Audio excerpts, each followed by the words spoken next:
welcome back to my channel. I hope that you're doing well. Welcome to another video and welcome back to another wrap-up video. Today I'm going to talk about my best reading month to date with 31 books. So essentially I read 31 books in 31 days.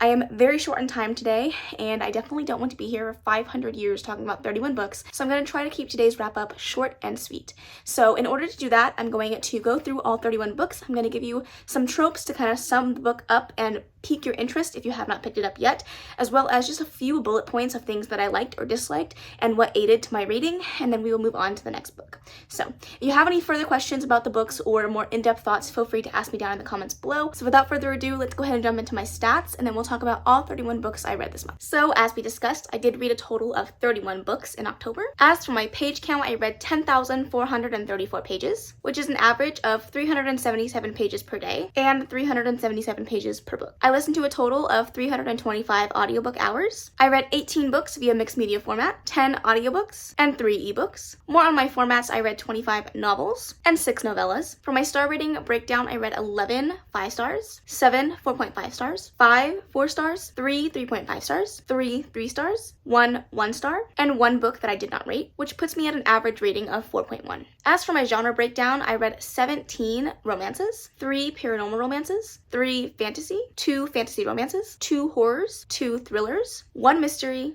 and 1 sci-fi. For my age ranges, I read 27 adult books, 2 new adult books, and 2 YA. Let's go ahead and talk about some representation. As for my general representation, which is mental health, illness, and disability, I read 9 books where the main character had some type of rep, 9 books where I was present in a side character, which means that 13 of the books I read this month were absent of any type of representation. To further break that down, I read 8 books with mental health rep, 6 books with illness rep, and 4 books with disability rep. Now for my LGBTQI+ breakdown, I read 4 books where the main character was part of the community, 2 books where a side character was part of the community, and 25 books where it was absent altogether. And again, to further break that down, I read 3 books with bisexuality rep and 3 books with gay rep. As for my author POC rep, I read 4 books where the author was a person of color, which means that 27 authors were not. I read 26 books written by women, 4 books written by men, and 1 book where it was not specified. Moving on into series, I read 25 books that were part of a series this month, and 6 standalones. I started 7 series, continued on with 3 series, and finished or caught up with 6 series, not including my rereads. Speaking of rereads, let's talk about my reading status. I read 25 books for the first time this month, and 6 of them were rereads. Now let's break down how I acquired my books. I read 15 books that I bought and owned myself, 5 books through Audible, 4 books that were part of a book box, 3 books that were gifted to me, 2 books that I got on KU, 1 book that I got on Hoopla, and finally 1 book I got on Scribd. Second to last, let's talk about our publication year. I read 8 books published in 2023, 5 books published in 2022, 6 books published in 2021, 3 books published in 2020, 2 books published in 2019, 2 books published in 2018, 1 book published in 2017, 1 book published in 2015, 2 books published in 2014, and 1 book published in 2012. And lastly, for my color breakdown, I read 8 black books, 5 blue books, 6 purple books, 3 pink books, 2 green books, 2 white books, 1 gray book, 1 orange book, 1 brown book, and finally 1 red book. Alright, that's it for stats. Let's jump into the books. Up first, I want to talk about Lotus by Jennifer Hartman. This is a friends to lovers romantic suspense and a book that grapples life after tragedy. I really enjoyed this book. I gave it a 4.5 out of 5 stars. However, I found the main character very frustrating. The main female character, that is. She was very selfish and very insufferable at times, and it was very hard to root for her. That being said, the male main character was absolutely incredible. Oliver was a fantastic male main character, and I really enjoyed reading his point of view and reading his story. That being said, I did not really enjoy the portrayal of PTSD and trauma in the story. It didn't feel like it was done justice and done well. If I were to re-rate this, I'd probably give it a 4 or a 3.75, but I'm going to keep my 4.5 rating for the time being and let it stand as it is. Up next, we have Give Me More by Sarah Kate. This is an MMF BDSM sex club book that features the best friends to lovers trope, as well as sharing my wife trope. I really enjoyed this one. I thought that it was so much fun. I gave it 4.5. It was a fun, fast-paced novel. I really enjoyed the exploration of sexuality between the 2 male characters. I loved the bisexuality rep that was already present in this book by one of the characters. And overall, it was just a fun, spicy time. However, I do wish the communication between the 3 characters as a whole was a little bit better, but other than that, I'm just nitpicking. I gave it a 4.5 out of 5 stars. Up next, I read Brownies and Broomsticks. This is a first book in a cozy mystery series that takes takes place in a bakery with witches that has a slight romance thrown in. I had a good time with this. This is the first true cozy mystery I've ever read. It was fun. It was a nice palate cleanser. It's not going to be a new favorite, but I would definitely be interested in continue on with the series and see what I think of more cozy mysteries. Then we have Rewrite Our Story by Kat Singleton. This is a small town, friends to lovers, second chance, best friend's brother romance. And I love this one so much. It was so beautiful and refreshing and wonderful. I really loved that the male main character falls hard and falls first. It was so angsty and totally full of like a groveling main character. I loved it. It was also very emotional, deals really well with grief and loss of a family member. I really enjoyed it. I thought it was really well done, and I'm so glad that I read it. That being said, I did not give it a full 5 stars because I felt a little disconnected to the characters at the beginning of the story, but by the end I was extremely enchanted by it and loved it so much, so I gave it a 4.5 out of 5 stars. Then I read Scream for Us by Molly Doyle. This is the first one of my rereads for the month. This is a Halloween novella, masked men, wide shoes, unhinged romance. Like I said, this is a reread, so I know I was gonna love it. I gave it a 4.5. My rating stayed the same. It was a fun, spicy time, and it was perfect for the Halloween season. Then I read The Doctor by Nikki Sloan. This is an ex-boyfriend's dad, forbidden age gap romance.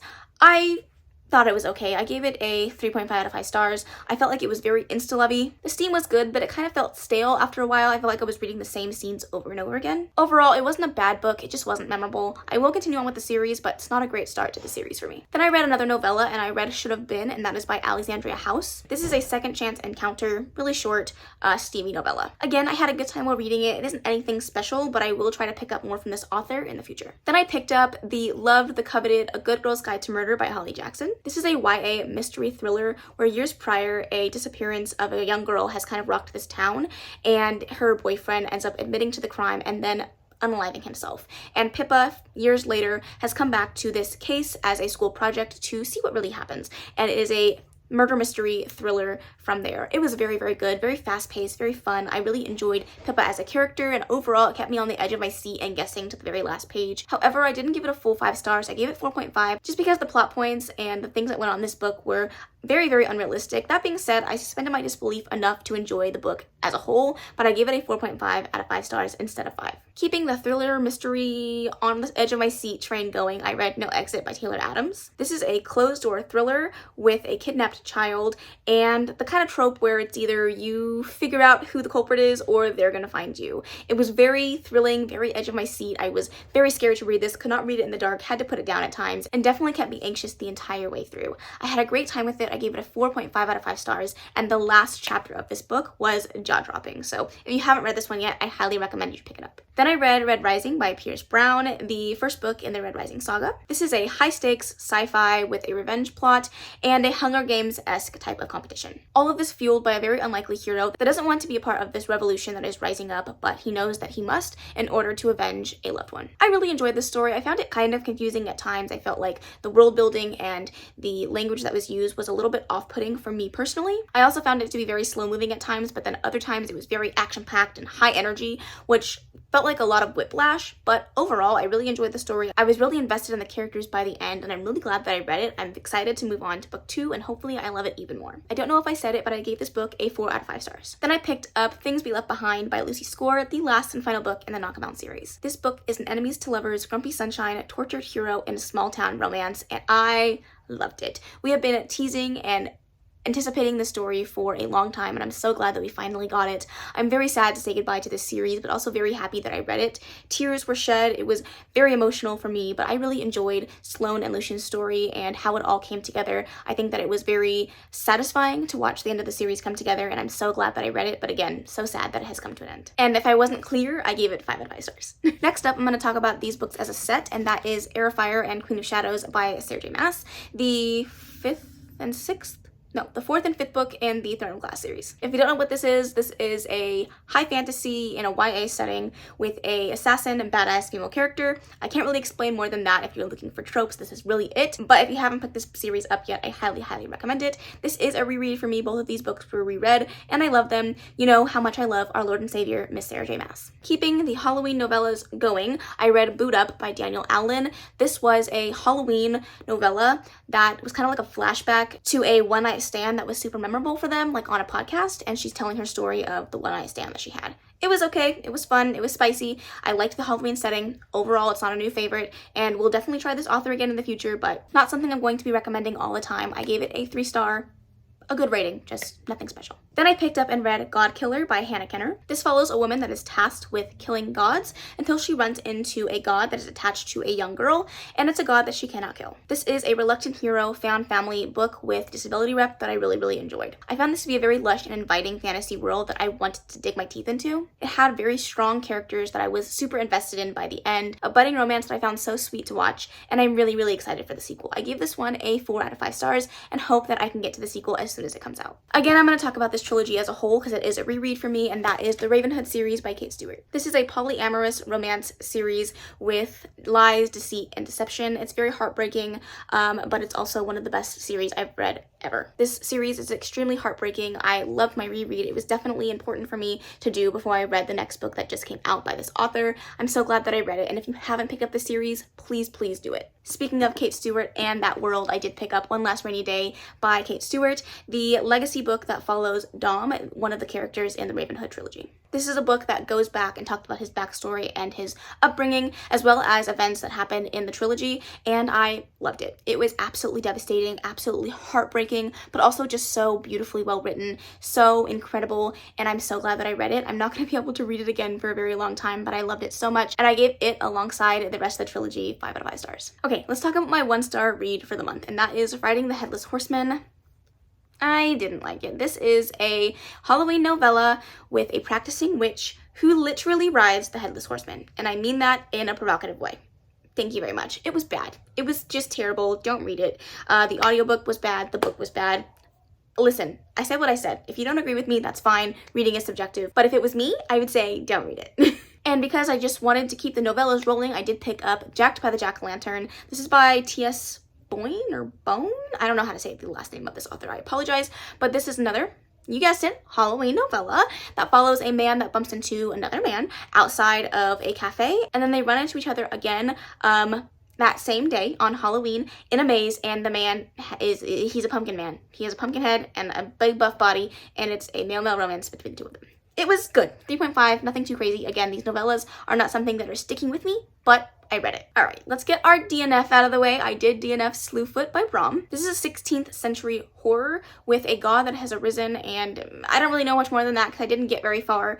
I just didn't like it. I didn't have any interest in the character. I didn't have any interest in the story. It wasn't a book for me. It's unfortunate, but it is what it is. I really read some books outside of my comfort zone this month, and I picked up the Southern Book Club's Guide to Slaying Vampires by Grady Hendrix. This is a horror set in the 90s, pitting housewives against a villainous vampire. I found this to be very fun and very engaging. I also found it to be very slow at times as well, so that's why I didn't give it a full 5 stars, but I am very glad that I read it. It was definitely very creepy, and I could have done without some of the descriptions that happen in this book. If you know, you know. But as for a horror, something that I really never read, I'm really glad that I liked it a lot more than I was going to. I gave it a 4 out of 5 stars, and will definitely try to read this author in the future. Moving on with another reread, I read Grip by Kennedy Ryan, the second book in the Grip series. This is a second chance, angsty, brother's best friend, no one but you romance. It's so good. It's so incredible. It's very intense and emotional, and the groveling hero is groveling to the utmost degree, and it's one of my favorite books of all time. I'm so glad that I got to reread it, and I cannot wait to reread it still. I give it a 5 out of 5 stars, no one's surprised. Speaking of Kennedy Ryan, I also picked up Hoops Shorts. This is 2 short stories that takes place in between Blockshot and Hookshot, the second and third books in the Hoops series, and I love this. I gave it a 5 out of 5 stars. I thought both shorts were very good. Both of them deal with the topic of attempted suicide as well as suicide in